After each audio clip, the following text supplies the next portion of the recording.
ಒಂದು 7-8 ವರ್ಷದಿಂದ ಕಾಲು ಜಾಸ್ತಿ ಇತ್ತು. ಡೈಲಿ ಪೇನ್ ಕಿಲ್ಲರ್ ಮಾತ್ರ ಬಳಸ್ತಾ ಇದ್ದೆ. ಆಗ ಉಪಯೋಗ ಇಲ್ದಂಗೆ ಆಯಿತು. ನಮ್ಮ ಈ ಚಳ್ಳಕೆರೆಯಲ್ಲಿ ಕ್ಲಬ್ನಲ್ಲಿ, ಈ ರೋಟರಿ ಕ್ಲಬ್ನಲ್ಲಿ ಮೀನು ಇದಾಕಿದ್ದರು ನಿಮ್ಮ ಕಂಪನಿಯವರು. ಅಲ್ಲಿ ನೋಡಿದ್ರೆ ಏನಿಲ್ಲ, ಕಾಲಲ್ಲಿ ಪ್ರಯೋಜನ ಇಲ್ಲ, ಆಪರೇಷನ್ ಮಾಡಿಸಿ ಚೆನ್ನಾಗಿರುತ್ತೆ ಅಂದರು. ಆಗ ನಾರಾಯಣ ಹಾಸ್ಪಿಟ್ಲಲ್ಲಿ ಬಂದು ಇದು ನೋಡಿದ್ವಿ. ದುರ್ಗಾ ಪ್ರಶಾಂತ್ ಡಾಕ್ಟರ್ ಹತ್ರ ಮಾಡಿಸಿದ್ವಿ. ತಿಂಗಳು 22ನೇ ತಾರೀಕು ಮಾಡಿಸಿದ್ವಿ ಒಂದು ಕಾಲು, 24ನೇ ತಾರೀಕು ಒಂದು ಕಾಲು ಮಾಡಿಸಿದ್ವಿ. ಈಗ ಆರಾಮಾಗಿ ನಡೀತಾ ಇದ್ದೀನಿ, ಭಾಳ ಚೆನ್ನಾಗಿದೆ. ಇವಾಗ ಮಾತ್ರೆ ಬಿಟ್ಟಿದ್ದೀನಿ, ಚೆನ್ನಾಗಿದ್ರಿ, ಮಾಡಿಸ್ಬೋದು. ಈಗ ಮಾತಾಡಿದ್ದೆ ನಮ್ಮ ತಂದೆದು ನಾಗರಾಜ್ ಅಂತ, ನಮ್ಮ ಮಗ. ನಮ್ಮಪ್ಪರು ಒಂದೊಂದು ನೋವು ಅನುಭವಿಸಿರೋದು ಅದು ನನಗೆ ಗೊತ್ತು. ಸುಮಾರು ಒಂದು 7 ವರ್ಷದಿಂದ ಡೈಲಿ ಪೇನ್ ಕಿಲ್ಲರ್ ನುಂಗಿ ಒಂದು ಸರಿ ಹೋಗಿ ಬಂದರೆ ಮತ್ತೆ 3 ದಿನ ಬೇಕಾಗಿತ್ತು. ಒಂದು ಎಲ್ಲಿಗಾನ ಹೋಗಿ ಬರ್ಬೇಕು, ಊರೊಳಗೆ ಏನನ್ನ friends ಮಾತಾಡಿಸ್ಬೇಕಂದ್ರೆ. So how do we do that? We take the planning pre-operatively. This planning would show us what is the angle of deformity. The same thing is confirmed by the CT scan, and we on the 3D model we understand where exactly we place the implant, where and all the screw can come in position, which all the implant that need to be removed, which can be left inside. And once that planning is done, we exactly know where the implant sits and what is the millimeter of bone that will be taken out. So since we know all this, then surgery is not minimally invasive, or there is too much of tissue damage, or the alignment of the leg, which Dr. Prasad showed, is always better with robotics. So are these the reason why the patient is not happy? Now, if that is the reasons, then robotics is going to be the answer and the future of joint replacement. What is the fundamental difference between robotic surgery and a manual surgery? robotic surgery. Puneeth orthopaedic ಮೂಳೆ ತಜ್ಞರು. ನಂದು robotic surgery ಮತ್ತು sports medicine speciality.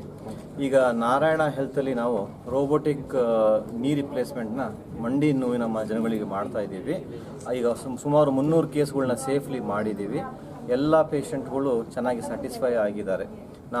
ನಾನು ಏನು ಒತ್ತಡ ಹಾಕಿ ಹೇಳೋದಂದರೆ, ಮೊಣಕಾಲು ನೋವಿದ್ದಾಗ ದಯವಿಟ್ಟು ಅದರಿಂದ ಸಫರ್ ಆಗಬೇಡಿ, ಅದಕ್ಕೆ ಸೇಫಾಗಿ ಸರ್ಜರಿ ಮಾಡ್ಬೋದು. ಆಮೇಲೆ ನೀವು ಎಲ್ಲ ದಿನನಿತ್ಯದ ಜೀವನದ ಸುಖಗಳನ್ನ ಅನುಭವಿಸ್ಬೋದು. ನೋವನ್ನು ತಿನ್ನೋ ಅವಶ್ಯಕತೆ ಇಲ್ಲ. ನಾವು ಸೇಫಾಗಿ ಏನು ತೊಂದರೆ ನಿಮಗೆ ಆಗದೇನೆ ಆಪರೇಷನ್ ಮಾಡ್ಬೋದು ಬಿಕಾಸ್ ಆಫ್ ದ ಟೆಕ್ನಾಲಜಿ. ನಿಮಗೇನಾದರೂ ಮೊಣಕಾಲಲ್ಲಿ ತೊಂದರೆ ಇತ್ತು ಅಂದರೆ ನಮ್ಮನ್ನು ಬಂದು ಕಾಣಿ, ನಾವು ನೋಡಿಕೊಂಡು ನಿಮಗೆ ಹೆಲ್ಪ್ ಮಾಡೋ ಸಾಧ್ಯತೆ ಇದೆ. ನಮ್ಮಲ್ಲಿ ಇದು ಸ್ಕೀಮ್ ಕೂಡ ಇರುತ್ತೆ. ಹಾಗಾಗಿ ಯಾರೇ ಪೇಷಂಟ್ ತೊಂದರೆ ಇದ್ದರೆ ಅದನ್ನು ನಾವು ಅವರಿಗೆ ಸಹಾಯನೂ ಮಾಡ್ತೀವಿ. ಸರ್ಜರಿಗೆ ಎಷ್ಟು ದಿನ ರಿಕವರ್ ಆಗ್ತಾರೆ ಸರ್ ಪೇಷಂಟ್? ಈಗ ಪ್ರತಿಯೊಂದು ಪೇಷಂಟು ಬೇರೆ ಬೇರೆ. ಈಗ ಪೇಷಂಟ್ಗೆ ಏನು ತೊಂದರೆಗಳಿದ್ದಾವೆ ಅದ್ರ ಮೇಲೆ ಡಿಪೆಂಡ್ ಆಗುತ್ತೆ. ರೋಬೋಟಿಕ್ ಸರ್ಜರಿ ಮಾಡೋದ್ರಿಂದ ನನ್ನ ಎಕ್ಸ್ಪೀರಿಯನ್ಸ್ ಪ್ರಕಾರ 1 ಕಾಲ್ ಮಾಡಿದರೆ 15 ದಿವಸದಲ್ಲಿ ರೆಡಿ ಆಗ್ತಾರೆ ಪೇಷಂಟು. 2 ಕಾಲು ಮಾಡಿಸ್ಕೊಂಡಾಗ 3-4 ವಾರದಲ್ಲಿ ಕಮ್ಯುನಿಟಿ ಆಂಬ್ಯುಲೇಟರಿ ಹೊರಗಡೆ ಮನೆಯಿಂದ ಹೊರಗೆ ನಡೆಯೋಷ್ಟು ಕ್ಷಮತೆ ಬರುತ್ತೆ. ರೋಬೋಟಿಕ್ ಸರ್ಜರಿ ಮಾಡೋದ್ರೆ ಫಿಸಿಯೋಥೆರಪಿ ಅವಶ್ಯಕತೆ ಇದೆ. ರೋಬೋಟಿಕ್ ಸರ್ಜರಿ ಮಾಡೋದ್ರಿಂದ ಫಿಸಿಯೋಥೆರಪಿ ನೀಡ್ಸು ಕಡಿಮೆ ಆಗುತ್ತೆ, ಎಲಿಮಿನೇಟ್ ಆಗಲ್ಲ. ಫಿಸಿಯೋಥೆರಪಿ ಬೇಕಾಗುತ್ತೆ, ಬಟ್ ಕಡಿಮೆ ದಿನದಲ್ಲಿ ಫಾಸ್ಟಾಗಿ ರೆಡಿ ಆಗ್ತಾರೆ, ಮೂವ್ಮೆಂಟು ಚೆನ್ನಾಗಿ ಬರುತ್ತೆ. Thank you sir. So, ಈ robotic knee replacement surgery.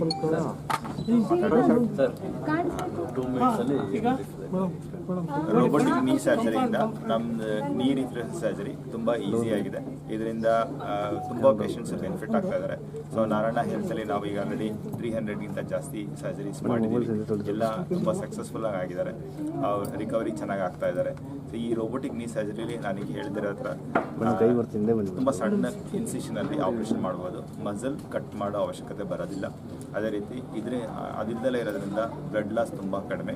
ಹಾಗಾಗಿ ಪೇಷಂಟಿಗೆ ಪೇಯ್ನ್ ತುಂಬ ಕಡಿಮೆ ಇರುತ್ತೆ. ಓಲ್ಡ್ ಏಜಲ್ಲಿ ಈ ಪೇಯ್ನ್ ಮೆಡಿಕೇಶನ್ ತುಂಬ ಕೊಡೋ ಅವಶ್ಯಕತೆ ಇರಲ್ಲ, ಅವರು ರಿಕವರಿ ಫಾಸ್ಟಾಗಿ ಆಗ್ತಾರೆ. ಹಾಗಾಗಿ ಫಿಸಿಯೋಥೆರಪಿ, ಎಕ್ಸಸೈಸಸ್ಸು ಅದ್ರ ಬಗ್ಗೆ ಅದರಿಂದ ಬರ್ತಕ್ಕಂಥ ಪೇಯ್ನು ತುಂಬ ಅನುಭವಿಸೋ ಅವಶ್ಯಕತೆ ಇಲ್ಲ. ಸೊ ಫಾಸ್ಟಾಗಿ ರಿಕವರಿ ಆಗುತ್ತೆ. It's definitely very useful. If you have an knee ತೊಂದರೆ ಇತ್ತು ಅಂದರೆ ಇದು ತುಂಬ ಹೆಲ್ಪ್ ಆಗುತ್ತೆ. ಅಂತಂದರೆ ನಮ್ಮನ್ನು ಭೇಟಿ ಮಾಡ್ಕೊಂಡು you can proceed with the surgery. ಇದು ಲೈಫ್ ಲಾಂಗ್ ಕ್ಯೂರಿಟಿ ಆಗುತ್ತೆ. ಲೈಫ್ ಲಾಂಗ್ ಅನ್ನೋಕ್ಕೆ ಇದು ಎಷ್ಟೋ ಫ್ಯಾಕ್ಟ್ರಿಗಳು ಇನ್ವಾಲ್ವ್ ಆಗುತ್ತೆ.